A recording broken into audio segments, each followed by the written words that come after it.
As Vance returns from Islamabad empty-handed, Trump's own Pentagon chief is mocked online. Iran pounced on Pete Hegseth's blunder, publicly quizzing the U.S. war chief on where the Strait of Hormuz actually is. While Hegseth talks tough about U.S. naval power, critics note he can't even name the right Gulf he's fighting over. In a viral post, Iran's embassy jokingly orders Hegseth to repeat Persian Gulf 10 times a day, sending him back to geography class on social media. Amid the backdrop of failed U.S.-Iran talks, Iran's embassy turned its attention online, taking a pointed jab at U.S. Secretary of War Pete Hegseth. Iran's embassy in Austria openly mocked Hegseth in a sharp social media exchange on April 12, seizing on his latest comments about U.S. naval operations. The jibe came after Hegseth referred to American warships operating around the Strait of Hormuz, but mischaracterized the surrounding waters. In his post, Hegseth described the area as the Arabian Gulf, a term long rejected by Iran, instantly triggering a response from Tehran's diplomats. Iran's embassy said it was no coincidence that Hegseth had suffered what it called a resounding defeat against Iran, linking his failures to his basic geographic error. The embassy mocked his grasp of the map, quipping that he had been searching for the Strait of Hormuz in the wrong place. It stressed that the strategic waterway lies in the Persian Gulf, not in any so-called Arabian Gulf region, echoing Iran's long-standing insistence on the historical name. In a sarcastic flourish, the embassy advised Hegseth to repeat the phrase Persian Gulf 10 times every morning as a kind of remedial geography lesson. The exchange quickly gained traction online, feeding into a wider social media campaign as Iran seeks to score points in the information war with Washington. Hegseth, for his part, had highlighted that U.S. Navy destroyers recently transited the Strait of Hormuz to guarantee safe passage through the vital Chokepoint. He said the deployment was aimed at countering alleged sea mines laid by Iran's Islamic Revolutionary Guard Corps, framing the mission as essential to maritime security. The Strait of Hormuz remains one of the world's most critical energy corridors, with roughly 1/5 of global oil supplies passing through its narrow waters every day.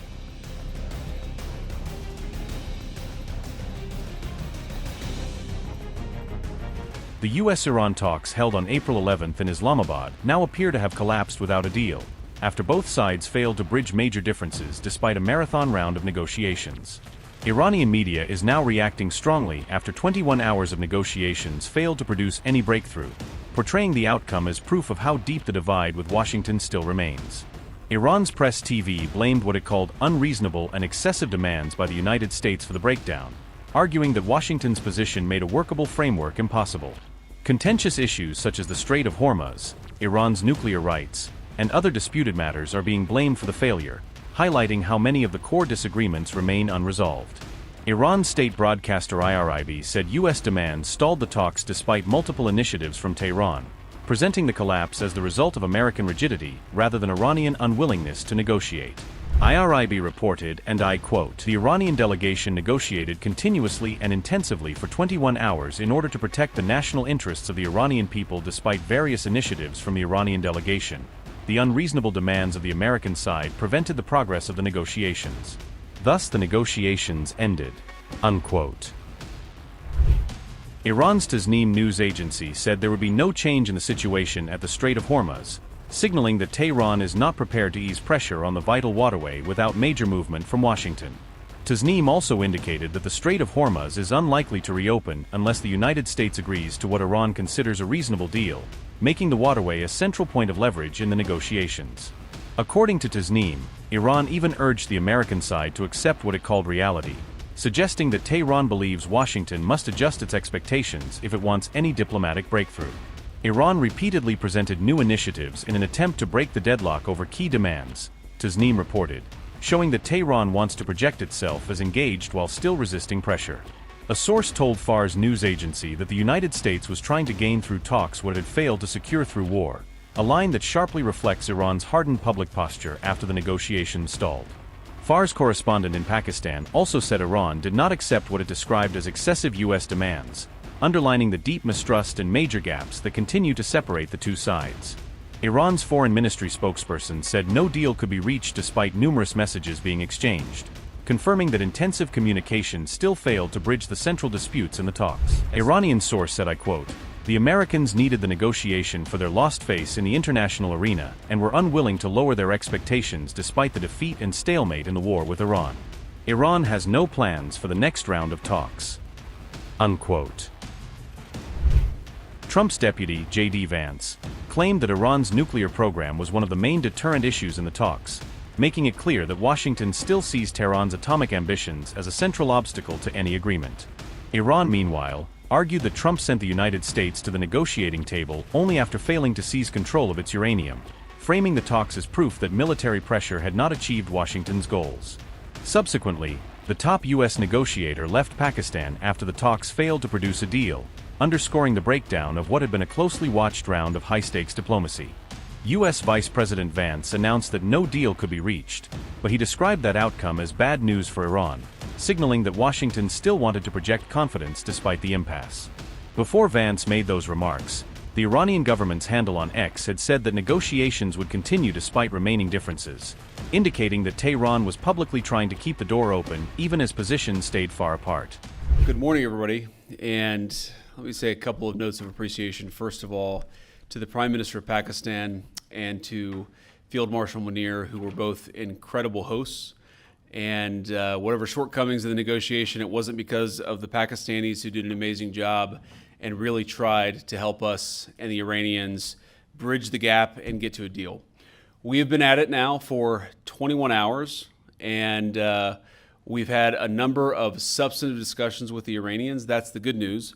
The bad news is that we have not reached an agreement, and I think that's bad news for Iran much more than it's bad news for the United States of America. So we go back to the United States having not come to an agreement. We've made very clear what our red lines are, what things we're willing to accommodate them on, and what things we're not willing to accommodate them on. And we've made that as clear as we possibly could, and they have chosen not to accept our terms. Questions? Sir, Nick Robertson from CNN. Precisely what have they rejected here? Can you help us understand it a little bit? Well, I won't go into all the details because I don't want to negotiate in public after we negotiated for 21 hours in private.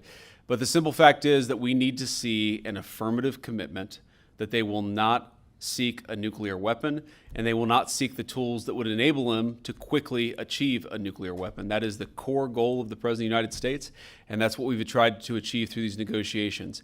Again, their nuclear program, such as it is, the enrichment facilities that they had before, they've been destroyed. But the simple question is, do we see a fundamental commitment of will for the Iranians not to develop a nuclear weapon, not just now, not just 2 years from now, but for the long term? We haven't seen that yet. We hope that we will.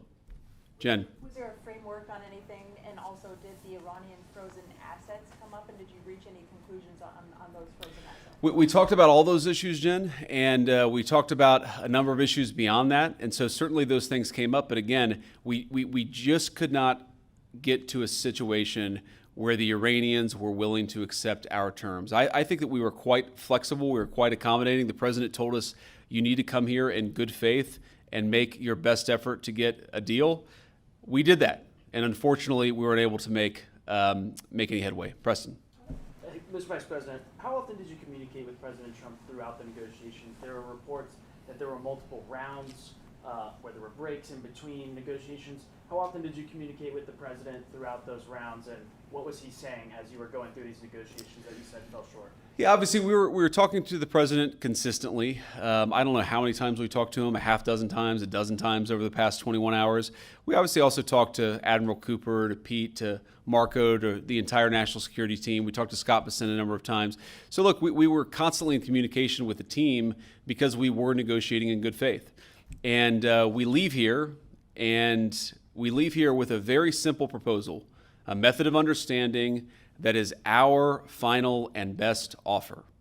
We'll see if the Iranians accept it. Thank you.